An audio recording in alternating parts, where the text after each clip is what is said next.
Hi, I'm Saydi Bowen. I'm Kennedy Call. And this week we read from A Search for Common Ground. It was chapter 10, titled Teacher Pay. So first Rick started off saying how not a lot of thought goes into teacher pay. They really get paid minimum and they are way underpaid and not respected enough. He was not happy about it. He said that teachers should obviously be paid a lot more overall, but also better teachers should be paid more, like for how good they are and how much work they do.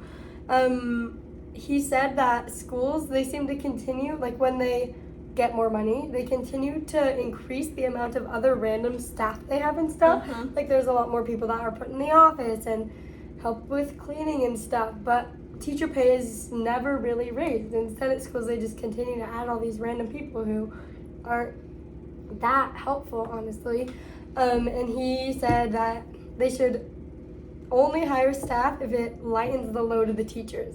That was one of his big things. He was like, all this pointless staff should not be there unless they're helping the teachers, because the teachers already are doing way too much and getting paid not enough to have all this other random staff. He said that schools, they don't make good use of teacher time either. He said that they spend a lot of time dealing with the issues of the students, that if they hired more productive staff, this would be a lot better for the teachers, because then they would they'd be able to focus more on actually teaching the kids, so their time would be used better. And that the reckoning on time and productivity has to be part of the push for teacher pay, to higher their pay, so that they're paid for their work and what they're actually doing and stuff. And that overall teachers, they have a lot of skills, and they're doing a lot more than they're being paid for. Like grading papers and everything that they do that isn't while they're in the classroom, they don't get paid for it really. And yeah, overall he just made a lot of good points of why teachers really need to be paid more, and how they should be paid more if they're doing more work, and how we should use their time more effectively. Yeah. And Pedro. So I'm going to talk about Pedro's side now. And for once in the entire book, pretty much, they started off agreeing. Yeah, they totally actually agreed on Yeah. something. And so, just like Rick, Pedro believes that teacher pay needs to be increased. One of his reasonings was that right now it's really hard to get smart, dedicated college students interested in the profession and wanting to come into the classroom, even though they might have an interest in it, just simply because of the pay, because they know that they're not going to get the pay they deserve for the amount of work and time and effort that they're putting in. Totally. Another one of his points was that recently there's been lots of teacher strikes, and he says how sad it is that there's a need for teachers to go on strike, because teacher strikes shouldn't be the reason to up pay, and that they should just be treated fairly and have a much higher pay for their amount of work. One of his points was that the starting salaries for new teachers compared to the starting salaries of other professions that have similar time spent in college getting a higher education is about $10,000 less. And so it's definitely a discrepancy there, because teachers do put in so much work and effort, and there's a lot of things they're doing. The secretarial tasks, they're in the classroom teaching, they're grading papers, they're working on helping the students with disabilities. They have to do their IEPs and work with those teams, and professional development, and it all adds up, and teachers' time is valuable. And so he's talking about how there's really not the amount of pay for the amount of time spent, and how that's making the most qualified teachers of not wanting to come into the classrooms for the students who need it most, because they're like, I'm not getting paid the amount that I deserve.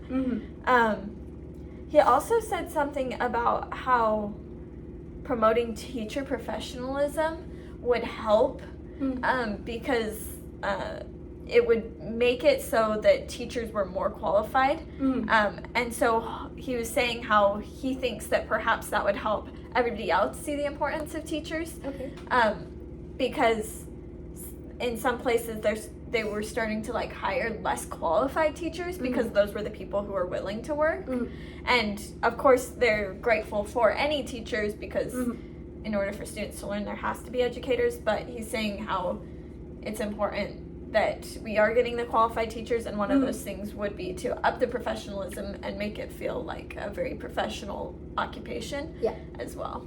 So yeah, overall he thinks that it's kind of crazy how low teachers are paid comparatively to their other peers. And he countered Rick's point about the non-staff. He believes that the or non-teaching staff, he thinks that they could be part of the solution, that hiring those types of people for the more secretarial parts of being a teacher would be helpful, because that would leave them with more time spent focusing on students, which is the whole point of a teacher's job.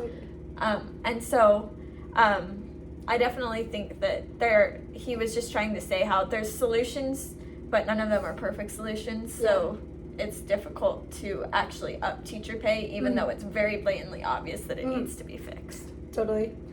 And then for the praxis, this one is once again a little bit hard because it doesn't have, I mean, obviously we're the ones getting paid, but it doesn't affect our classroom quite as much. One of the things I thought of is that in my classroom, I'm just going to do the best to educate the students as well as I can, despite how much I'm getting paid.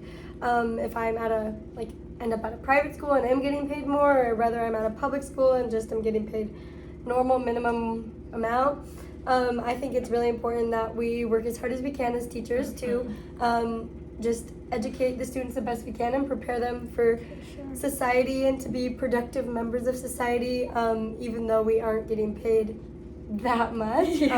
They're still the people of the future, and so it's super important for us to educate them well.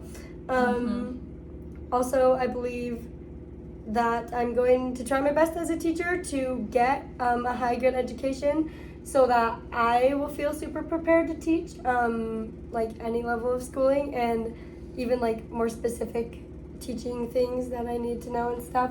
I'm going to try and get a really good education so that if it does happen that I can get promotions and stuff from my education, that'd be great. So then I'm qualified to teach in specific areas as well, and I think that could help my classroom a lot. So for sure. Yeah, for my praxis, right now as a college student, I have a minor in TSOL, which is teaching English to speakers of other languages, which is something they brought up, and how having those specialties will be one help in your when people go to hire you, it'll increase their want for you, I guess. You'll be at higher demand because you have those specializations. There's English specializations in math, but for me personally, mine is teaching English to speakers of other languages. But that will help me not only increase my teacher pay, but also that will help my students because it's giving me more tools to be able to help them, to be able to educate them the best that I can. And so with that, it'll boost my students' education. And just in general, in my classroom, I want to do what's best for my kids. And so doing everything I can with what I'm given is going to be what I can do to give my best to them. And just making sure that despite whatever the teacher pay is, that I am a qualified teacher who's giving them a quality education. Totally, yeah, I think that's all super important.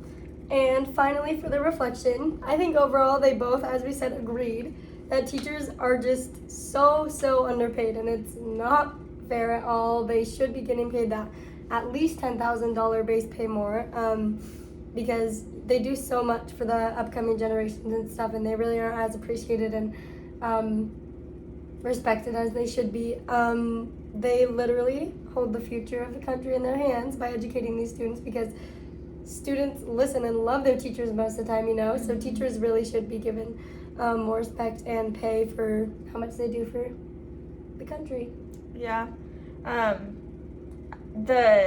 On my side, for my reflection, it's just education is so important, and we should be putting in so much more to educating our students because, like you were saying, they are the future, and teacher pay is one of these things that people don't think about as much as being a way to influence that, because we want to have good teachers in the profession. We want the most qualified. Mm-hmm. The problem is that in order to be the most qualified, you have to go to a lot of schooling. Mm-hmm. And if you're not being paid enough to pay for that schooling that you have to get, it makes it really hard for you to feel like it's worth it, right? And so finding a way to bring awareness to that, and hopefully, like Rick and Pedro were agreeing on, is that we need to increase that teacher pay, because there's a lot of reform that needs to happen in order for teachers to stay in the classroom, and we need the best teachers. And so increasing teacher pay would be one of those ways to do so. Yeah, thank you.